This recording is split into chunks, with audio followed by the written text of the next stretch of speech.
Okay, itong Tech Life Pad na pag-uusapan natin ngayon ay isa na siguro sa pinakamurang tablet or Android tablet na bibili natin sa ngayon. 8,499 pesos lang. Tapos, meron ka ng 128 gigabytes na storage dito, 7,000 mAh na battery capacity at 2K display. Pero, di tayo dapat mo-overwhelm sa kanyang specs guys dahil gusto pa rin natin i-double check kung sulit ba yung tablet na to para sa presyong 8,499 pesos. Yes, mura talaga yan para sa isang Android tablet. Pero 8,499 pesos, malaki-laki pa rin pera yan. Kaya pag-usapan muna natin before nyo bilhin kung okay ba talaga itong Tech Life Pad sa lahat ng aspect. Okay, so ito guys yung box ng Tech Life Pad. So makikita natin dito sa harap yung itsura niya. Tapos, meron dalawang colorway ito, graphite blue tsaka graphite gray. So, yun dito sa atin ay graphite blue. Tapos, dito sa likod, wala naman tayo masyado makikita maliban sa top specs niya. At kung hindi pala ako nagkakamali guys, pakicorrect na lang ako dyan sa comment section.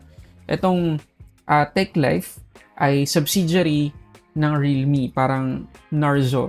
At technically, sa lineup ng products ng Tech Life, ito yung pinakauna nilang Android tablet. Okay, so open natin tong box. Una nating makikita ay yung mismong pad or yung tablet. Nakabalat sa plastic. Yan. So, ito yung itsura ng graphite blue. Yan. Depende sa tama ng ilaw, doon natin mahalata na yung secondary color niya ay blue. Pero itong mas malaking part, gray. Okay, okay naman siya. Maganda naman yung kulay niya overall. Di naman siya mukhang cheap na Android tablet. Okay naman. Napaka-premium naman na itsura. Meron tayong maliit na box dito. Sa loob, meron tayong charger. Tapos yung kanyang USB-A to USB-C cable. So, check lang natin kung itong charger na to ay mataas yung wattage. 10 watts, guys. 10 watts. USB-A pa rin yung kanyang port. Andito din sa box yung kanyang SIM ejector pin. At dito sa pinakailalim ng box, makikita natin yung ating documentations. Ayan, ito yung user manual. Okay, so balikan natin guys itong mismong tablet. So, kagaya na makikita nyo, dual tone yung tablet na to. Yung maliit na part ay matte pa rin naman, pero iba yung texture niya. Ayan. Mas obvious na may texture compare dito sa mas malaking part. At napaka-comfortable naman niyang hawakan. Hindi rin naman siya ganun kabigat. Pwede natin siyang magamit ng matagal-tagal. Hindi kagaya ng ibang mga Android tablet na may kabigatan. Meron din tayong Tech Life branding dito sa may bandang ibaba. Dito sa may taas, makikita natin yung unang pair ng kanyang speakers. Meron din yan dito sa may ilalim. Tapos sa gitna niyan, ay yung ating USB-C port, yung ating SIM tray, at meron tayo ditong audio jack sa may kanto. Okay, ito guys yung kanyang SIM tray. Good news kasi hybrid siya, pwedeng dalawang SIM or isang SIM plus microSD card. At according sa Tech Life, yung pwedeng i-handle na microSD card nito ay hanggang 1 terabyte. Dito naman sa may right side, makikita natin yung ating power lock button at yung volume up and down buttons. Tapos dito naman guys sa harap, makikita natin yung ating selfie camera doon sa gitna kapag naka-landscape mode tayo. Tapos meron tayong pre-installed na screen protector. So overall guys, yung form factor ng tablet na to ay pasadong-pasado para sa presyo niya kasi hindi siya mukhang cheap kagaya ng sinabi ko kanina. Napaka-premium pa rin na itsura at magaan din. Kaya if ever na medyo bata-bata pa yung gagamit nito or kahit tayo ng mga adult at medyo matagal yung paggamit natin sa tablet, hindi tayo mangangali agad. Makikita nyo din guys na yung kanyang bezels ay napaka-proportioned naman. Medyo may kakapalan ng kaunti pero expected na yun para sa presyo niya. Pero again, pantay siya sa lahat ng sides. Ngayon, sunod natin pag-usapan ay yung kanyang display. Meron tayong 10.36 inch na 2K display. 60Hz daw yung refresh rate, sabi ng Tech Life. 450 nits naman yung kanyang peak brightness. Okay, dun sa product page ng Tech Life Pad sa Lazada, makikita nyo na dineclare ng Tech Life na yung refresh rate nito ay 60Hz. Pero i-double check natin yan. Okay, so dito guys, sa device, info HW, ni-screenshot ko na lang para ma-zoom natin. Makikita ninyo na yung refresh rate natin, 58 lang. 58 Hz. Ayan, refresh rate, 58 Hz. Dinouble check ko pa yan. Dito naman tayo sa testufo.com. So makikita ninyo guys, 58 Hz pa rin yung kanyang refresh rate. Hindi 60 Hz. Okay? Never ko siyang na-feel na nag 60 Hz siya. Kaya, nung ginagamit ko itong tablet na to, lagi kong naiisip sa kanya kasi medyo may interval pag ginagamit ko to. After 2 hours, kaya minsan after 1 hour, after 30 minutes, mga ganun. Laging iisa yung impression ko sa kanya. Bakit parang ang laggy, tapos hindi ganun ka-smooth yung pag-scroll ko. Ito pala yun. Dahil nga, 58 Hz lang siya, no?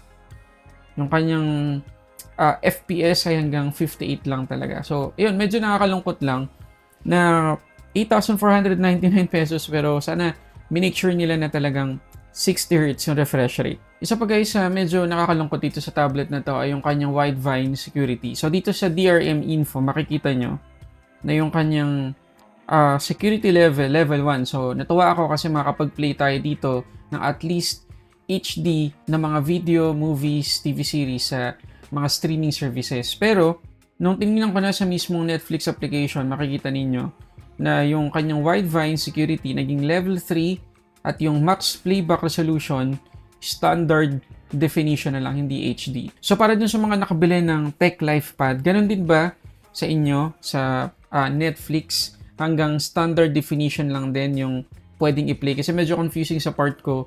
Dun sa DRM info, level 1 yung Widevine security, pero pagdating sa Netflix, level 3 na. So paki-double check. Isa pa guys, dahil sa budget-friendly Android tablet, itong Tech Life Pad, expect nyo na rin na meron tayong mga discoloration, yellowish tint na mapapansin lalo na kung pure white yung naka-display sa kanya.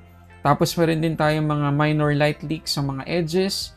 And again, dahil mura lang, expected naman na yan.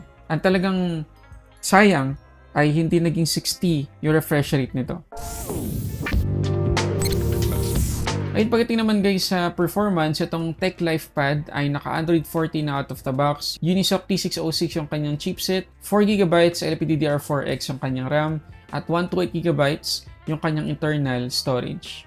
So baka may magsabi sa inyo guys na 8GB talaga yung RAM nitong Tech Life Pad. Well, technically, magiging 8GB lang yan kapag in-on natin yung memory extension. Pwede tayong mag-set ng RAM up to 4GB. So ayun, pwede madagdagan ng 4GB na virtual RAM, yung physical RAM na 4GB. Pero again, hindi lahat sa atin gagamit niyan. So, 4GB lang talaga yung physical RAM nito. At ito naman guys, yung Antutu score na nakuha natin sa kanya, 273,457. At para mabigyan lang kayo guys ng idea, check natin siya sa Asphalt 9. So makikita nyo guys na napatakbo naman yun na maayos. Naka-high settings tayo dito.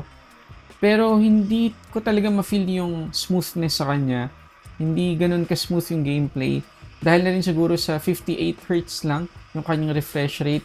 Siyempre, expected natin hindi nga na-generate lahat ng graphics. Pero hindi talaga siya smooth.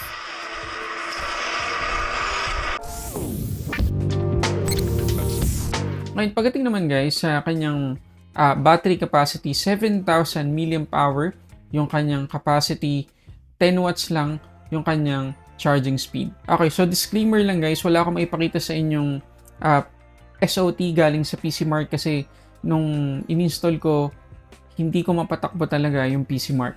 Okay, so as a proof guys, tingnan nyo, ito yung PCMark. Ayan, bubukas naman siya actually. Pero hindi ko ma-download yung kinakailangan kong pang test. Okay, so wala akong maipakita sa inyong SOT galing sa PCMark, pero bibigyan ko kayo ng idea. So ito guys, yung screenshot ng battery usage.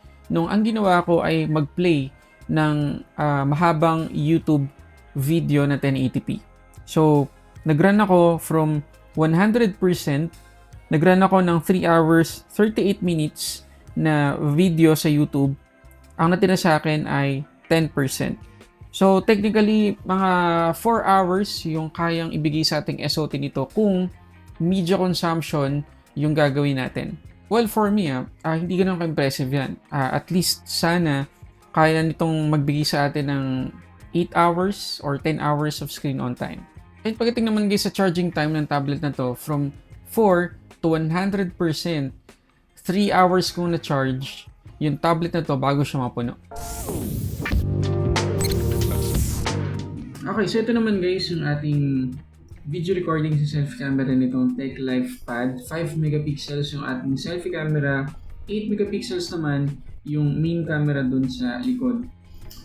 Sana lang talaga dumating yung time sa lahat ng brands na kapag tablet, dapat mas maganda yung selfie camera compared dun sa likod. Kasi kapag tablet, ginagamit natin talaga kadalasan sa video conferencing, hindi sa mobile photography.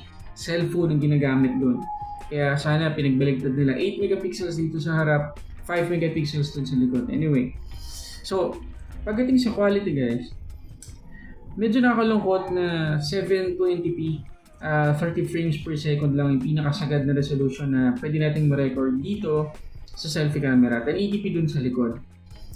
Acceptable naman na para sa mga video conference, pero sayang lang. Sayang hindi 1080p. Kayo guys, ano masasabi niyo sa quality, sa microphone? Comment kayo sa baba.